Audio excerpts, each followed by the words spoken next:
Man, sometimes the best way to get things done is just to do it the right way. And the right way would probably be to take this thing all apart.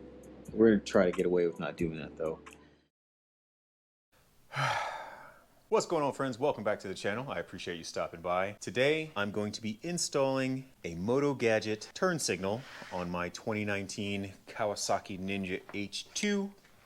Now, you might be asking, oh, you've already got one on there. Why are you installing another one? What happened was, when I originally installed both of the turn signals, Motogadgets did not have an adapter to let you install both mirrors. I could only get the left side mirror because there's enough room there to install the mirror, whereas on the right side there wasn't. So I had to wait a few months for them to come out with this universal adapter. Once it showed up, I realized that in order to get it installed, I would have to run the cable through this tiny hole. So me, not wanting to have to take all of this apart again, because I'm going to tell you right now, it was a huge pain in the ass. I, in my infinite wisdom, decided that I would half-ass it, cut this cable, solder it back together, and then stuff it back in there. And that's where I fucked up.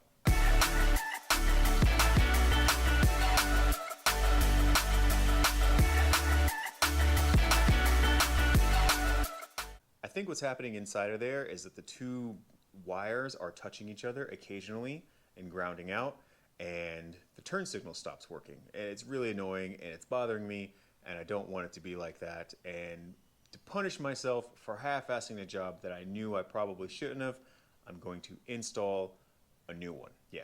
And while I'm at it, I'm gonna show you how to do it and do it the right way, because honestly there's not a lot of videos on how to install these Motogadget signals, and they're great. Motogadgets didn't pay me to say that. I bought this shit with my own money, and I think they're phenomenal. But if you look on YouTube, there's a bunch of videos on people installing them with choppers and custom joints, and that's cool. But for a sport bikers, that doesn't really help a whole lot. So I'm going to give you my take on installing it on an H2. It might be somewhat similar to the bike you have. Make sure you're careful, take your time. If you don't know what you're doing, take it to a professional or someone that you trust. And I guarantee you're going to love them. They're great. I'm really glad that I chose this style of turn signal and mirror. But I half-assed that second part of the install, and now I got to redo it. So let's get it done. So before I get started with the actual install, I've got to remove the handlebar. I'm not going to touch the left side because the left side is fine, but I do need to remove all the components from the right side. So the kill switch, brake lever, throttle cable, all of that's got to come off. And then I need to remove the steering dampener, and the top part of the triple tree, and this boost gauge right here, just so I can get the handlebar off. So it'll take a few minutes to do that. It's really not that bad. For all the hardware that comes off, if you're worried about not remembering what goes where, bag and tag, I always recommend using some sandwich bags and some Post-its. Write what it is and where it goes, and you'll never have leftover hardware when you're done. So I'll get started on that, and I'll be right back. Okay, it took a little while, not too long to get all this stuff off, but I actually end up stopping and taking my kid to the playground. Everything is off right now. The only thing really holding the triple tree on right now is just this the head nut. There's a washer in here. I don't know if your bike is going to be the same, but for me there's a washer here, so make sure you be careful of that when you take it out. All that's got to happen now is this is going to have to slide up. There were two bolts here on the side, and you might have seen me take those out as well. So yeah, it should just pop right up. You might have to use a little bit of force, but there's nothing holding it on right now, so really just got to use a little bit of muscle and pull it up. And then once we do that, then we'll be able to remove the handlebar. We should be able to just keep going and removing this all on its own. There we go. Ta-da! Now we can go ahead and remove the handlebar. Son of a bitch. Okay, now the handlebar's off. Kind of a pain in the ass, but we are just getting started. And taking a look back over here at the bike, since we're not touching the left side, I left all those components still together. The triple tree is just kind of hanging there, and all these other pieces were just hanging there as well. Make sure you're careful. I've got two hydraulic reservoirs that I've got to make sure they don't tip over. Hydraulic fluid is super corrosive and it will eat through your fairings very quick. So try not to spill it, and try not to be too hard on the cables and wires and stuff that you've got connecting. If you've got any, you don't want to have to readjust too much once you put everything back together. All right, so now that we've got this apart, let me show you what I did last time, and I'm going to show you this only so you don't make the same mistake. I'm really ashamed that I that I did it this way. Now that I'm here, at the time I really just wanted to get done because this is a huge pain in the dick. So what I did instead of pulling it out the way I was supposed to, and then putting this on, putting the adapter in, and then sliding everything back through, I thought it would be a good idea just to cut it, try to solder it together, and my soldering is just trash. You might be able to do a better job, but I suck. And at the time, I just wanted to get this fucking done. I just wanted to get it done. So I put it together, and thankfully it worked, but obviously it didn't work too long because now I'm here. So what I'm going to do now is just cut this wire. I've got a brand new one. All it is the wiring harness for the turn signals on a ZX10. They're exactly the same. So instead of cutting into the motorcycle's harness after this little quick connect, I cut it before. So I can easily replace these, but I don't want to have to deal with the wiring on the bike. Now, if you're doing this on a bike that hasn't been touched before, one of the first things you're going to have to do is decide where to drill a hole. You need this hole so that way you can run the wiring through and down.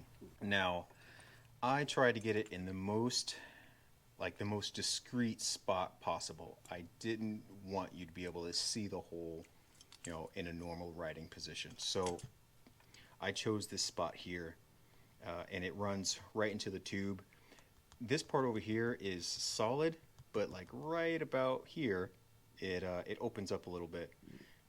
So I was able to drill through. What I need to figure out right now, I need to attach something to this end, so that way I can feed it through, attach the new wiring, and then be able to pull it back through again. Because I don't think that I'm going to be able to. I don't think I'm able to put the wire through here and then be able to pull it through there without like some kind of lead. So I'm gonna look at my toolbox and see what I've got. Like this stuff. Oh yeah, I think this is what I used last time. This is a 24 gauge, like steel galvanized wire. You know what I'm gonna do just to make my life a little bit easier as well? I'm gonna cut this. I don't need this light anymore. So I'm just gonna cut those wires just to get it out of the way. All right, cool, it's good, it's in there. So instead of pulling it, what I'm gonna do is I'm gonna feed the wire and then just kind of guide the red wire out. Because I don't want to pull and then have it like come loose on me. Oh, god damn it. And I forgot that stupid fucking thing is in there. Son of a bitch. This is why this is a pain in the dick. Okay, so what I didn't want to happen fucking happened. The wire came loose from my lead, and now I've got nothing. So I think my next best option is going to be to unloosen this, push my lead back through, pull it back just enough so that I can tighten this back down again, push it through, and then attach the wires from the new light. There's a hole in here. Obviously there's a hole in there, and there's a hole in this screw. All of the wiring is supposed to snake through there, and you can't tighten this down if there's a wire in there. And then maybe I'll be able to pull them back through as one piece again. I think I might have to try it a couple times, but I think right now that's my only option to get this right. Like I said, this is a pain in the ass. I wish I knew a better way to do it, but I don't. If it doesn't work, then back to the fucking drawing board, basically. Because I don't know what else to do. Either that or just ride around with no left turn signal. Or no right turn signal, I should say. No, that's not going to happen. We're going to make this work. I always find a way to make shit work. So this is how it's going to go. We're going to slide the wire inside the hole that you drilled. Then we're going to slide this into place. We're going to pull back this just till it gets past the Allen. Get it in there. Make sure it's nice and fucking tight so you don't have to do it over again. There we go. Now we're going to take the new wire. Last time I made like a hook like this. And then I put the wire through and then I crimped it right there. So it's nice and flat. As thin as it can be. Alright, well, let's give it a shot. Let's see what happens. I don't think it's going to get through, but we'll try. No. Oh, is it going? Is it going through?